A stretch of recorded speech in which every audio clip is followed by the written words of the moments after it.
Jadi Rasulullah Shallallahu Alaihi Wasallam itu ngimami sholat di sini, ya. Nah, Pak Kadeta atau Pak Yusuf datang, masuk ke masjid.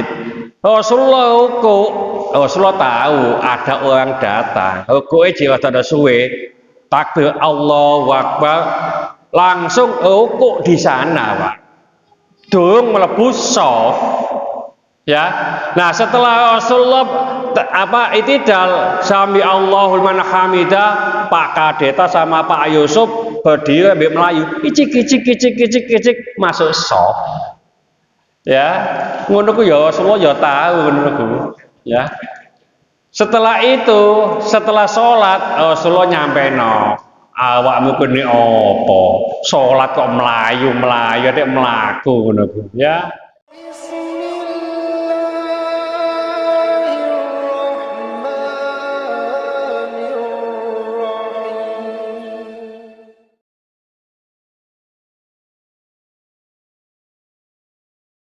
Assalamualaikum warahmatullahi wabarakatuh.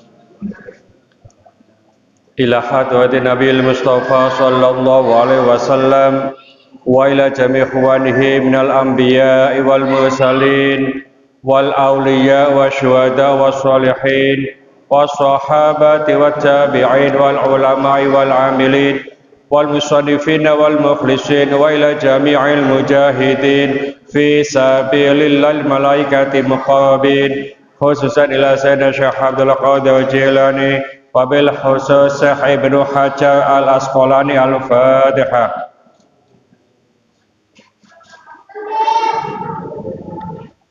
Mari kita memohon kepada Allah khususnya yang hadir pada malam hari ini. Mudah-mudahan dijembarkan rezekinya oleh Allah, rezeki yang halal, yang barokah, cukuplah nyukupi untuk ibadah kepada Allah, disehatkan badannya, dipanjangkan umurnya, umur yang barokah untuk ibadah kepada Allah, diselesaikan segala kesulitannya, dikabulkan segala permohonannya, dimudahkan berziarah ke Mekah Madinah. Al-Fatihah.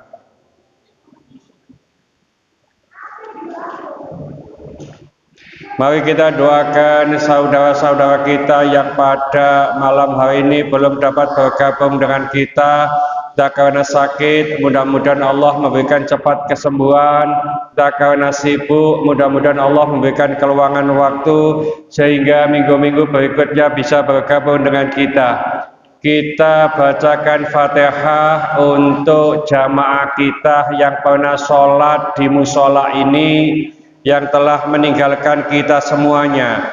Mudah-mudahan Allah menerima segala amal ibadahnya. Mudah-mudahan Allah mengampuni segala kesalahan dan dosa-dosanya.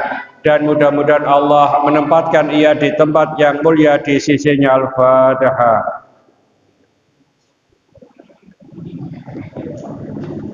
Bismillahirrahmanirrahim.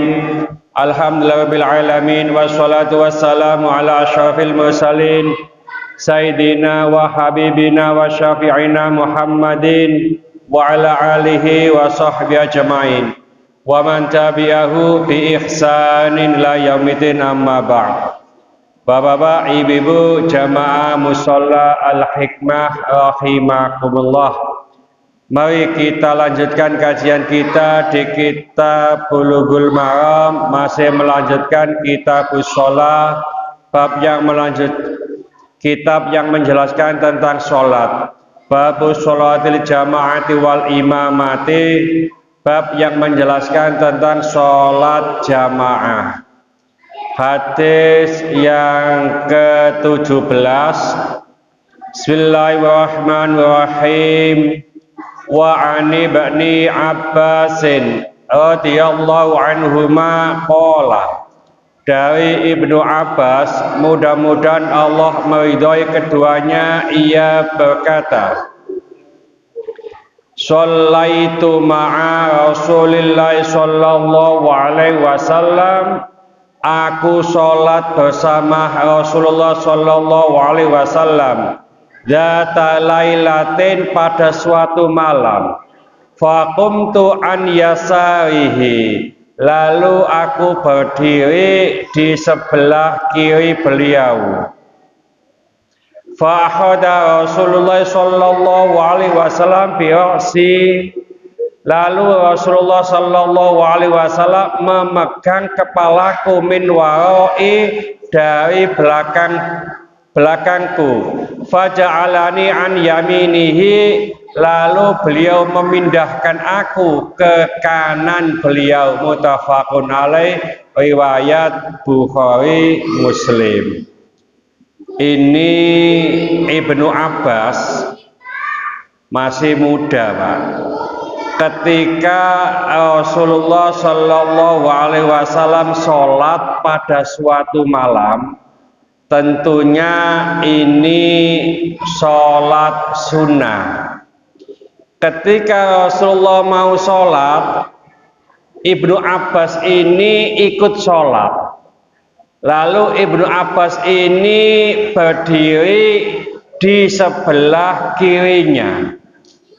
Lalu Rasulullah memegang kepalanya dari belakang, dipindah ke kanan. Artinya apa? Kalau makmum itu hanya satu, maka sebaiknya berdiri di sebelah kanan imam. Apakah harus lurus? Begini, kalau lurus dengan imam itu tidak boleh, harus di belakang sedikit. Nah, ini ada perbedaan sebagian ulama. Ada yang mepet lalu ke belakang sedikit, monggo. Ada yang sebelah kanan satu langkah di belakangnya, juga monggo. Ya, cuma kalau ulama yang menyampaikan ke belakang satu langkah itu gunanya, ya, kalau ada makmum yang lain itu ditepuk, makmum ini hanya mundur satu langkah itu sudah satu shop, ya. Jadi nanti kalau kita ingin sholat bersama orang yang sholat jamaah dengan satu makmum, maka makmum ini dipegang, ya. Artinya apa? Memberitahukan. Karena dipegang itu tidak ada contohnya, Pak. Ini hanya pemberitahuan. Bahkan ada sebagian ulama yang tidak memperbolehkan memegang makmum atau imam itu. Takut kaget dan seterusnya. Apa mana nek lata, imam lata, ya amburadul, ada amburadul itu repot nanti. Ya itu sudah batal. Ya kalau dipegang atau memberitahukan, maka makmumnya ini ke belakang, ya. Jadi ke belakang satu soft. Nah kalau nanti yang hampir mepet, berarti ke belakangnya dua langkah. Kalau satu langkah di belakangnya hanya satu langkah sudah cukup, ya. Jangan sampai kita ikut mau sholat terus ke depannya, Mas aku ikut sholat ya, terus di belakang, ya. Terus yang mintai, ya nggak apa-apa, belakang nggak apa, cukup sini aja, sebelah kiri saja, ya. Jadi repot nanti itu, ya, diskusi nanti. Setelah itu imam repot. Sholat jamaah kok rame, gak boleh rame. Ayo sini cepet, bagus. Ya batal kabeh, Pak. Ya. Atau bukan makmumnya yang ditepuk, imamnya ditepuk, maka imamnya maju. Ojo ditepuk, imamnya malah membui. Loh, repot tadi ini. Maju. Kalau jaraknya satu langkah, berarti imamnya hanya satu langkah saja. Ini jaraknya agak mepet, berarti harus 2 atau 3 langkah. Ya, sehingga yang makmum baru datang itu di sebelah kiri atau pas di belakangnya imam. Nanti ada makmum lagi di sebelah kirinya seimbang. Imam makmum gak paham dijawil gak dalam. Imamnya dijawil gak dalam. Nek ngono kok ngapunten Pak, jejeken ae, jongkak nae kewok ngono. Ya, ngaji dhisik ya gitu nanti. Ya, jadi supaya pas. Ini apakah nggak boleh sholat lalu makmumnya di sebelah kirinya? Boleh, ya, boleh. Apakah sah? Sah, ya. Cuma tidak mengikuti aturan. Bisa-bisa paling tidak itu makruh, ya, karena aturannya sebelah kanan. Bismillahirrahmanirrahim. Wa an Anasin radhiyallahu anhu qala, dari Sayyidina Anas, mudah-mudahan Allah meridhoinya, ia berkata, shalla Rasulullah sallallahu alaihi wasallam, Rasulullah sallallahu alaihi wasallam salat, faqumtu ana wa yatimun khalfahu, aku dan anak yatim berdiri di belakang beliau, wa Ummu Sulaimin khalfana, dan Ummu Sulaim berdiri di belakang kami. Muttafaqun alaih wa lafdzul Bukhari, lafadznya Imam Bukhari. Ini Rasulullah sallallahu alaihi wasallam sholat jadi imam, lalu Sayyidina Anas dan anak yatim itu di belakangnya, Ummu Sulaim itu di belakang Anas dan anak yatim. Ini juga sholat sunnah, Pak, ya, karena ini ada riwayat di rumahnya Ummu Sulaim, ya, ada riwayat ini di rumah Anas bin Malik. Nah, ini menunjukkan apa? Menunjukkan apa? Hadis yang pertama dan yang kedua kita baca ini, bahwa sholat sunnah itu boleh dilakukan dengan jamaah, ya. Jadi sholat sunnah itu boleh dilakukan dengan jamaah, umpamanya sholat duha, umpamanya sholat tahajud. Lalu hukumnya bagaimana sholat sunnah secara berjamaah? Kalau kita baca di kitab Al-Majmu' Syarah Al-Muhadzab, kitabnya Imam Nawawi, itu mengatakan bahwa ada sholat sunnah yang disunnahkan secara berjamaah, ada sholat sunnah yang tidak disunnahkan, maksudnya boleh secara berjamaah. Contoh, sholat sunnah yang disunnahkan secara berjamaah itu sholat taraweh. Itu sholat sunnah yang disunnahkan secara berjamaah. Lalu sholat idain, Idul Fitri dan Idul Adha, itu sunnah, disunnahkan sholat secara berjamaah. Dewe-dewe boleh.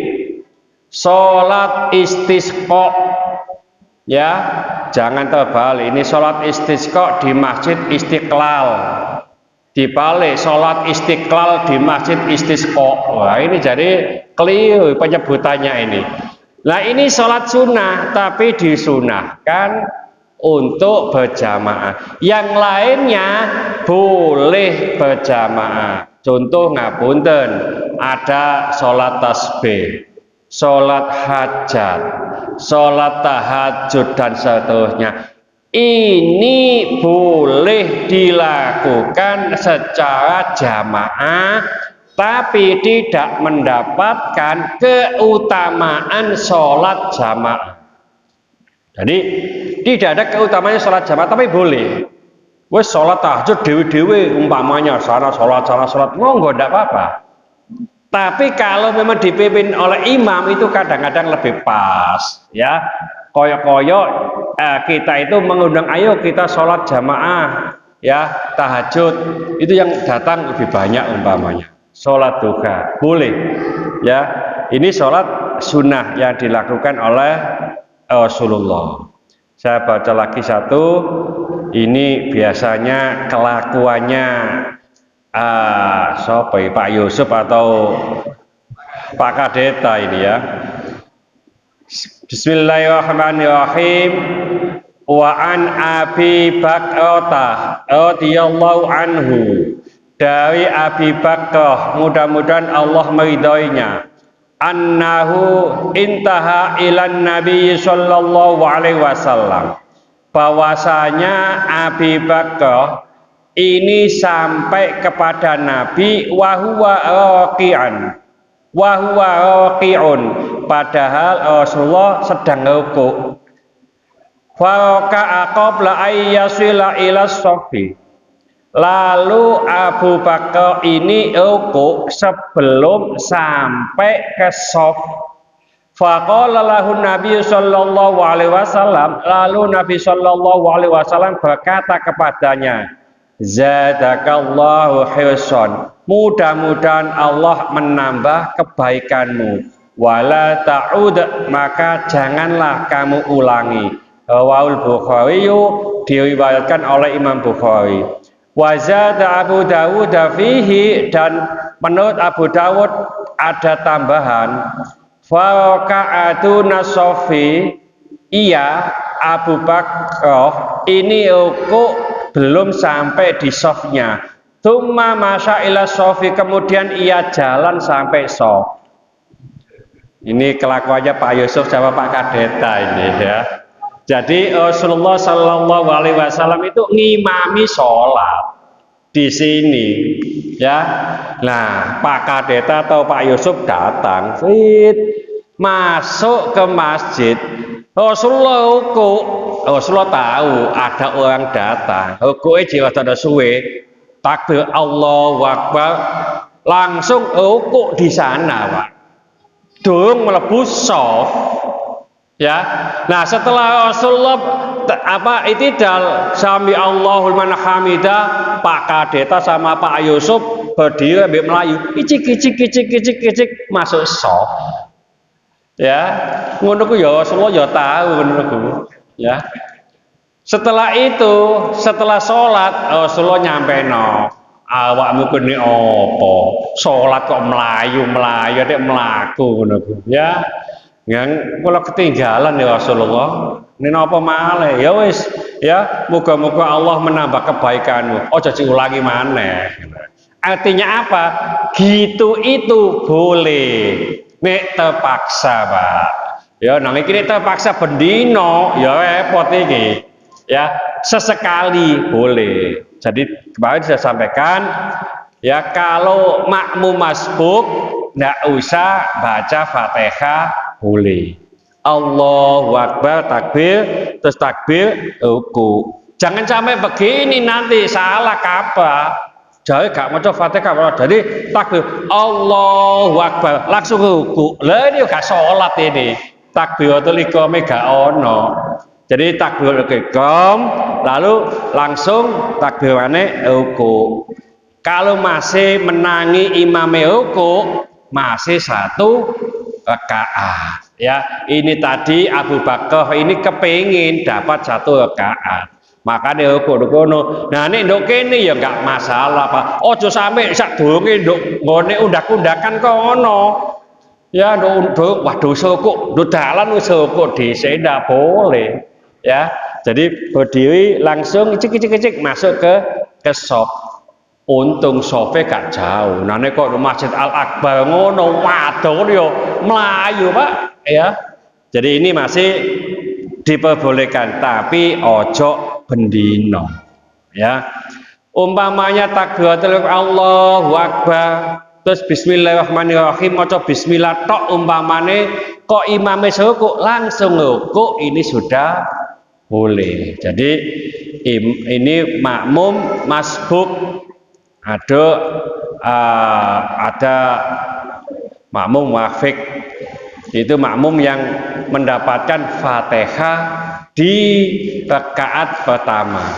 Nek gak mendapatkan Fatihah di rakaat pertama, itu makmum masbuk. Ya, ada pertanyaan mungkin?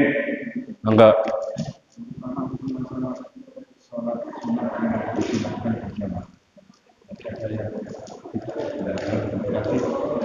Padahal dalam sholat wajib misalnya itu kan kalau sholat wajib yang sendirian, Ya. Yang pertama, yang kedua kita dikatakan kalau bisa jadi makmum berada di sebelah kanannya imam. Ini posisinya misalnya imamnya sudah berada di otomatis saat ditekuk pundaknya itu harusnya apakah imamnya yang bergeser ke kiri menunggu nanti mana Ya. Ya. Ini tadi sudah kami sampaikan, sholat sunnah yang disunnahkan berjamaah diantaranya sholat id. Nah, sholat id itu kalau sendirian bagaimana Ustadz? Begitu, karena sholat id itu bukan diwajibkan Pak, disunnahkan ada khutbah. Tidak pakai khutbah tidak apa-apa sholat id itu. Ya, sholat sendirian boleh. Nah, khutbah sendiri, nah sing ngono sapa nanti itu. jadi sholat itu khutbah sendiri, ya. Jadi tidak pakai khutbah juga boleh. Kalau sholat Jumat itu tidak boleh, tidak pakai khutbah, ya. Jadi itu karena sahnya sholat Jumat itu adalah termasuk ada 2 khutbah. Ini pertanyaannya kedua, umpamanya ada orang sholat sendirian sudah mepet di sana ya, mepet di jendela sana. Terus ada orang yang satu mau ikut jadi makmum, sebaiknya makmum itu kan di kanan, nah itu tidak bisa. Ya, iki imami sing pindah ke kiri atau kacanya yang didorong ke sana, Pak. Kocanya ya, kocok didorong nang kono ae sampai jebol. Begini, kalau bisa ditepuk imamnya, ditepuk imame cek geser ke kanan 1 langkah, kita bisa di sebelah kanannya. Nih imame wis ditepuk kok gak paham, ya nggak apa-apa, kita di sebelah kirinya ya. Kok mari sholat ngomong mamam koniku jadi imam yo ngaji yo dhisik. Nah, iki ngono kok cek paham ya. Makanya ngaji itu penting. Ditepuk berarti di belakang ada makmum. Saya ini sholatnya sudah mepet sana, maka makmum saya upayakan di kanan, maka saya geser. Itu nanti dipraktekkan Pak gitu ya. Nanti Pak Kadeta sholat di sana ipo-ipoe gitu loh ya. Terus ada Pak Yusuf masuk nepuk, langsung aku ipok-ipok, nah gitu loh ya. Ini semacam itu ya.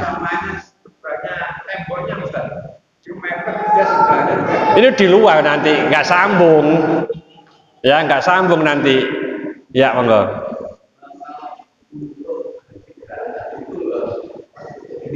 Ya.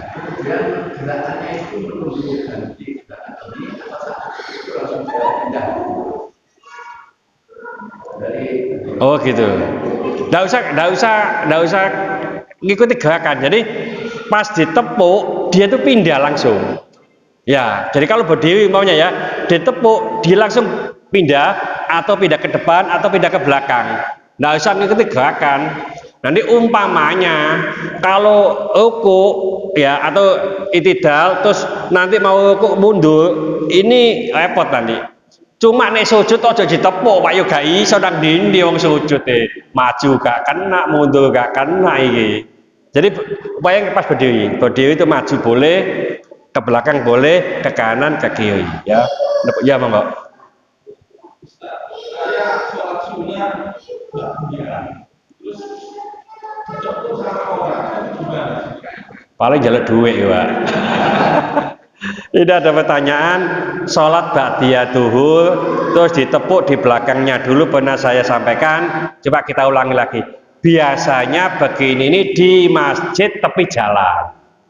Kita sholat duhur, setelah sholat duhur selesai semuanya, terus kita ke belakang, sudah tidak ada orang begini, ada sales itu ya, sales keramik biasanya ya, dewa keramik selesai nepuk di belakang ya, padahal kita itu sholat sunnah, dia sholat duhur ya. Dulu saya sampaikan kalau menurut mazhab Syafi'i sholatnya sah, yang jadi imam juga sah, sholat sunnah, yang jadi makmum sholat wajib juga sah. Karena menurut Imam Syafi'i itu tidak mensyaratkan kualitas sholatnya harus sama atau lebih tinggi imamnya. Tapi menurut mazhab Hanafi tidak sah.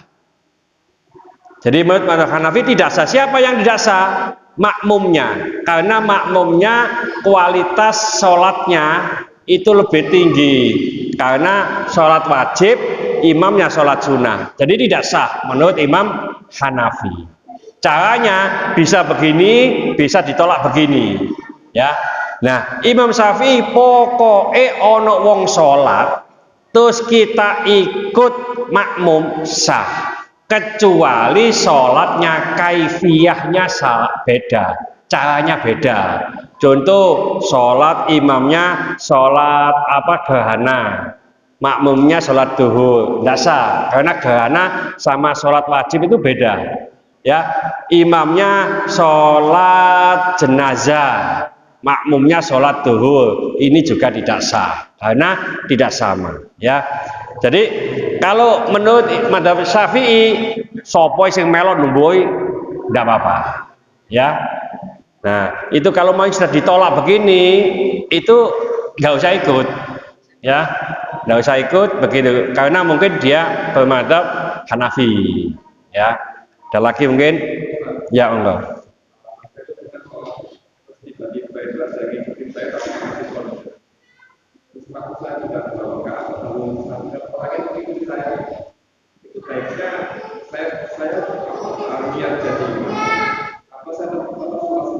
Ya. Jadi begini, ini ada pertanyaan, setelah sholat sendiri terus diikuti oleh makmum, gitu ya, gak sadar begitu. Nah, sebaiknya imam ini niat sholat sendiri atau jadi imam?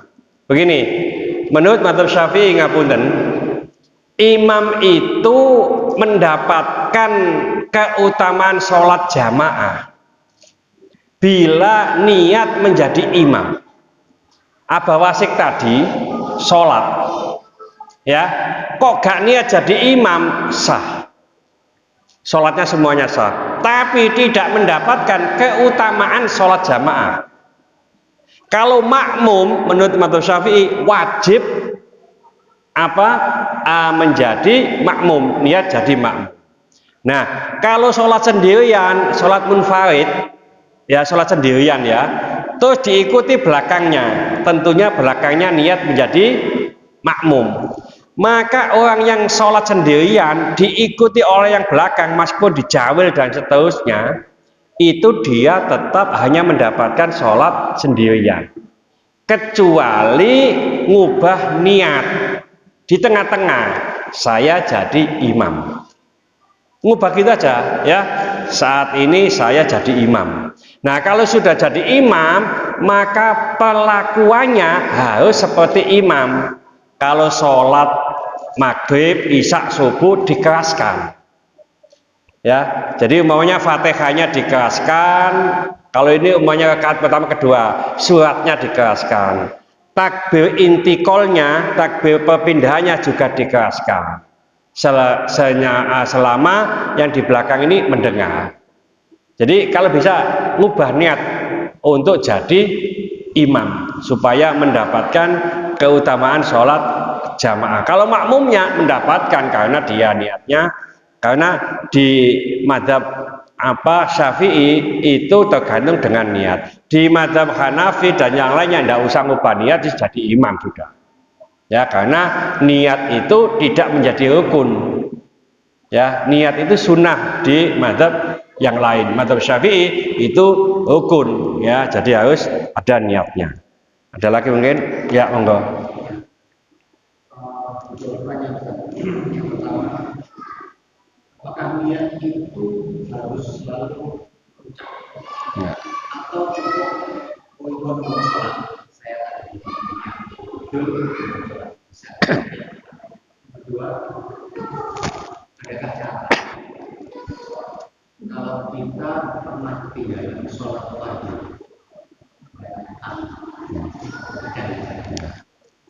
Jadi pertama begini, pertanyaannya apakah niat itu harus diucapkan? Kalau harus, tidak. Niat itu adanya di dalam hati. Jadi niat itu adanya di dalam hati. Cuma ngapunten sekali lagi, di madzhab Syafi'i pengucapan niat ini menjadi sunnah karena apa? Untuk menggerakkan hati supaya sesuai dengan niatan kita. Umpamanya usolli fardhu tidak diikuti dengan hati itu nggak boleh, Pak. Jadi harus Allahu Akbar, itu sudah umpamanya sholat maghrib, ya ada niatan sholat maghrib, ya apalagi niatan apa jadi imam. Jadi menggerakkan dengan lisan itu hanya menggerakkan, itu bukan niat, ya. Jadi niat itu adanya di dalam hati. Jadi usolli fardhu subhi itu di hati, Allahu Akbar itu langsung pas, ya. Jadi itu. Lalu adakah amalan atau kegiatan apabila kita itu hutang sholat? Ya begini, sekali lagi setiap imam mujtahid agak beda, ya. Menurut mazhab Syafi'i, kalau menurut mazhab yang lain itu sebagian mengatakan begini, tidak usah dikodok, diikuti dengan perbuatan yang baik, itu maka dosa-dosa untuk meninggalkan sholat ini akan hilang. Itu di mazhab yang lain. Di mazhab Syafi'i tidak bisa begitu. Hutang wajib dibayar. Cara membayarnya bagaimana? Begini. Jadi kita mengqadha sholat itu tidak ada waktu terlarang. Mari sholat duhur ngodok, qadha sholat asar, sholat maghrib, sholat isya, sholat subuh boleh. Atau sholat duhur diqadha lagi. Berapa jumlahnya Ustaz? Diperkirakan. Diperkirakan itu begini, kalau saya usia 50 tahun, saya ini wajib sholat berarti sekitar 35 tahun. Karena 15 tahun ini tidak wajib sholat, belum balik umpamanya. 35 tahun, saya ini koyo-koyoi sholat itu selawe tahun, 10 tahun ini mboh ini apa ini? Koyo-koyo gak sholat blas. Nah itu nanti dicicil. Diperkirakan, umpamanya dengan memperkirakan ini sudah ada niatan untuk nyawa, gitu loh. Jadi sudah ada niatan untuk nyawa. Nah kalau sudah niatan nyawa ini sudah termasuk orang baik.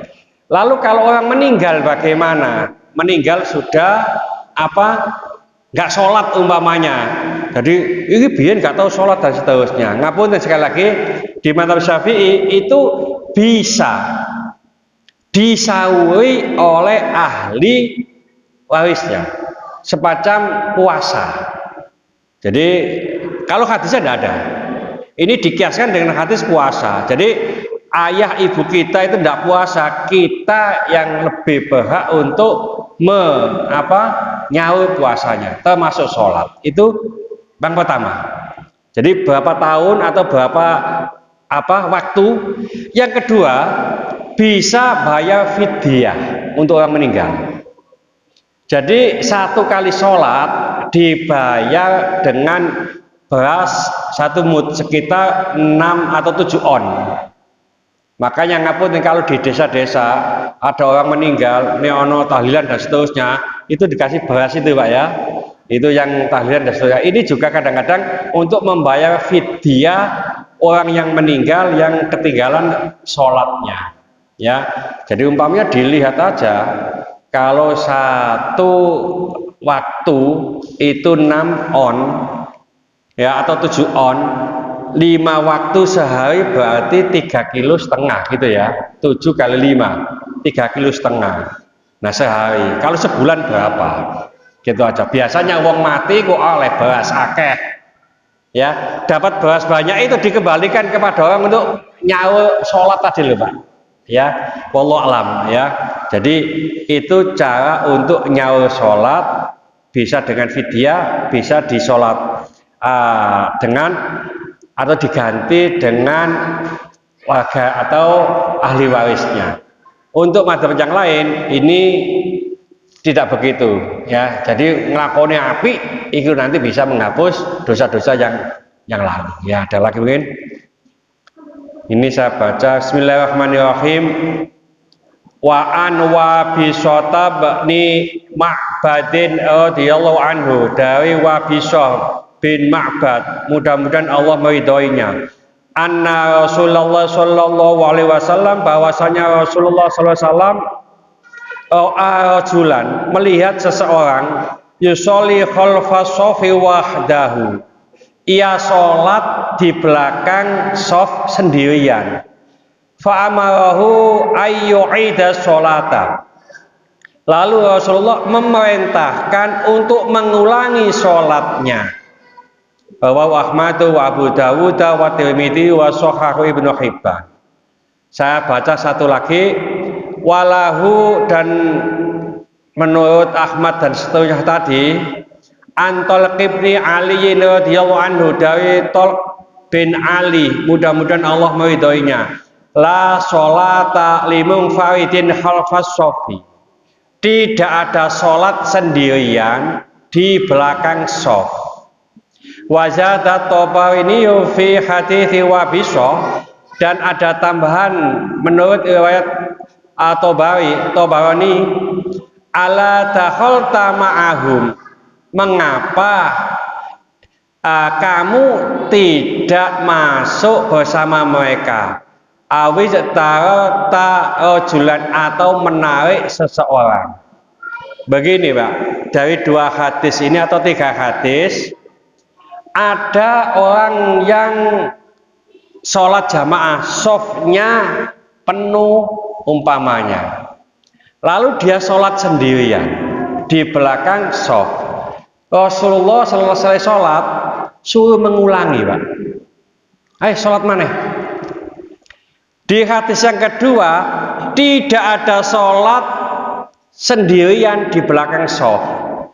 Ini la sholata, itu tidak ada sholat, itu maksudnya tidak sempurna sholatnya, bukan batal ya. Nah, dari hadis pertama, hadis kedua, Rasulullah Shallallahu Alaihi Wasallam menyuruh mengulangi, itu bukan berarti sholatnya tidak sah, tapi tidak sempurna. Karena apa?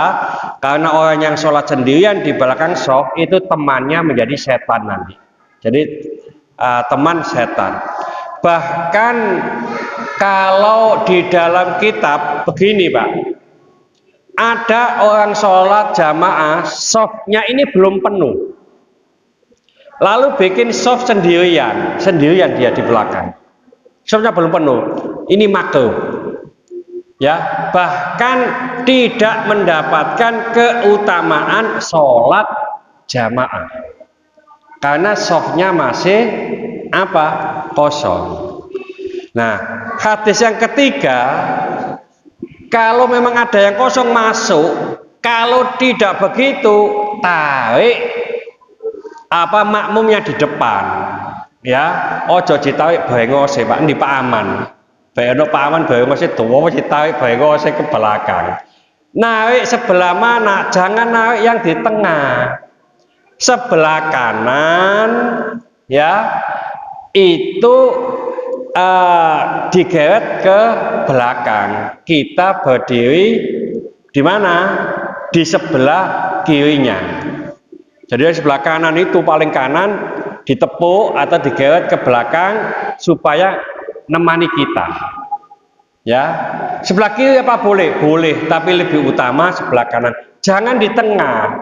Ada temannya mengatakan itu kalau bikin sop kan dari tengah, maka yang diambil yang tengah. Loh, tengah bolong, ini geser Pak, sampai sana geser repot ya nih, masjidnya gak dawa ngono, nih kok udah ngampel loh.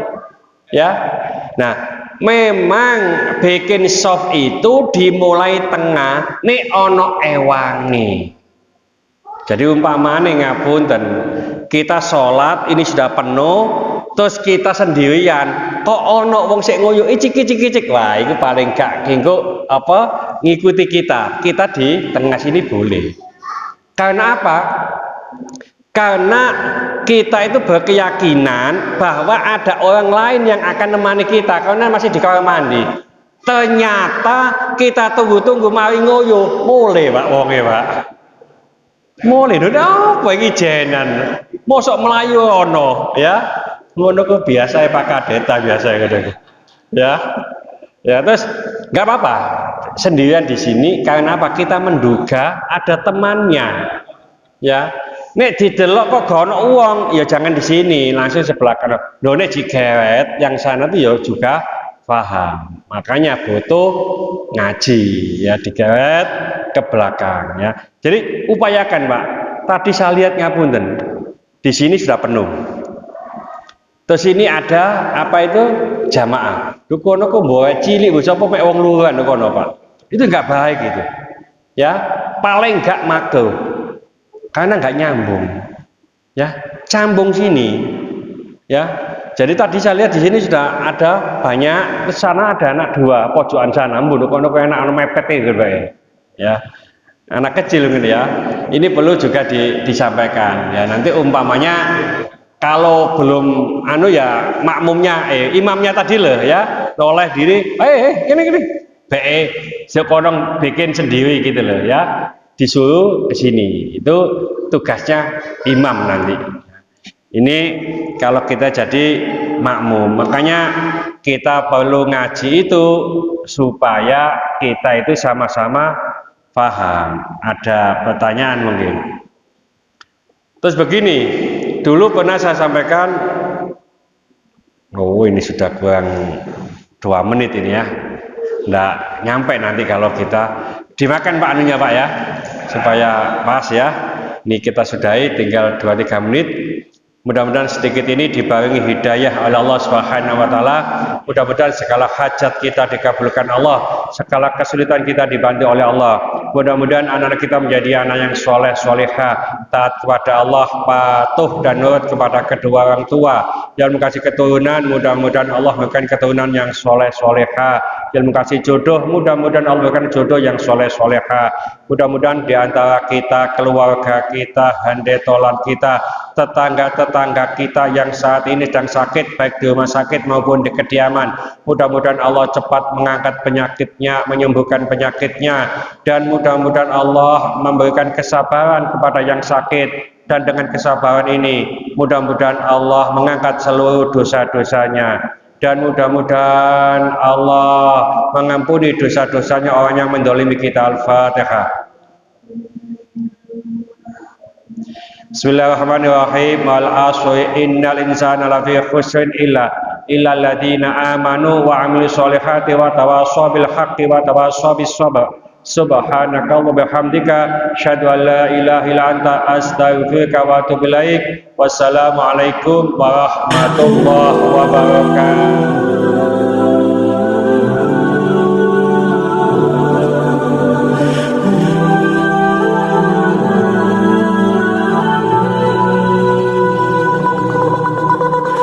Oh